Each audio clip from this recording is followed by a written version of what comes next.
বৃহস্পতিবার ভুলেও কিনবেন না এই তিনটি জিনিস, নিজেই ঘরে বয়ে আনবেন দুর্ভাগ্য।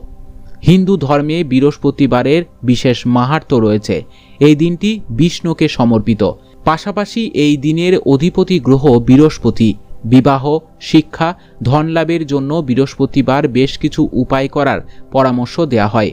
আবার বাস্তু শাস্ত্র অনুযায়ী এমন কিছু নিয়ম রয়েছে যা বৃহস্পতিবার মেনে চলা উচিত। তা না হলে পরিবার এবং ব্যক্তি জীবনে নানান সমস্যা সৃষ্টি হতে পারে। বাস্তু শাস্ত্র মতে কিছু জিনিস আছে যা বৃহস্পতিবার ভুলেও কিনতে নেই। এই দিন কি কি কিনবেন না জেনে নেওয়া যাক। তীক্ষ্ণ এবং ধারযুক্ত বস্তু।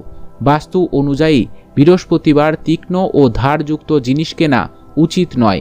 বৃহস্পতিবার এমন জিনিস বাড়িতে আনলে অবসাদ বাড়ে। পাশাপাশি পরিবারের সদস্যদের মধ্যে ঝগড়া বিবাদ বৃদ্ধি পায়। পরিবারের সদস্যদের সঙ্গে কথা কাটাকাটি লেগেই থাকে। তাই বৃহস্পতিবার ছুঁচ, কাঞ্চি, ছুরির মতো কোনো জিনিস কেনা উচিত নয়। বৈদ্যুতিক সরঞ্জাম। বাস্তু অনুযায়ী এই দিন বিদ্যুতের সঙ্গে জড়িত বা যে কোনো ধরনের বৈদ্যুতিক জিনিস কেনা অথবা বাড়িতে আনা উচিত নয়। বৃহস্পতিবার মিক্সার, মাইক্রো ওভেন কিনবেন না। মনে করা হয় এই দিনে বৈদ্যুতিক সরঞ্জাম কিনলে ব্যক্তির আর্থিক পরিস্থিতি নষ্ট হতে পারে। লোহার জিনিস। অনেকেই জানেন যে শনিবার লোহার জিনিস কিনতে বা বাড়িতে নিয়ে আসতে নেই। তবে শুধু শনিবারই নয়, বাস্তু অনুযায়ী বৃহস্পতিবারও কখনো লোহার কোনো বস্তু কিনবেন না। ওই দিন লোহার বাসন কেনা থেকে বিরত থাকুন। বৃহস্পতিবার কি কেনা শুভ? জ্যোতিষশাস্ত্র অনুসারে বৃহস্পতিবার সম্পত্তি ক্রয় করা অত্যন্ত শুভ। ওই দিন সম্পত্তিতে লগ্নি করলে ব্যক্তি দীর্ঘদিন লাভ উপভোগ করবে।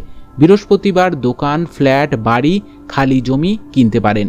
বৃহস্পতিবারের অন্যান্য টোটকা। স্বাস্থ্য মতে বৃহস্পতিবার শ্যাম্পু করতে নেই।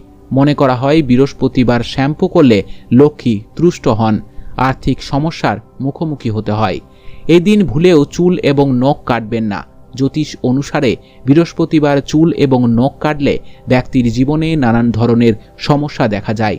গৃহ কলহ বজায় থাকে, আবার আর্থিক সমস্যাও লেগে থাকে। বৃহস্পতিবার ঘর মুছবেন না। বাস্তু অনুযায়ী বৃহস্পতিবারকে ঈশান কোণের অধিপতি মনে করা হয়। বৃহস্পতিবার ঘর মুছলে ঈশান কোণ দুর্বল হয়, যার প্রভাব সন্তানদের স্বাস্থ্যের উপর পড়ে। ভালো থাকবেন। জয় মা তারা, জয় বাবা লোকনাথ।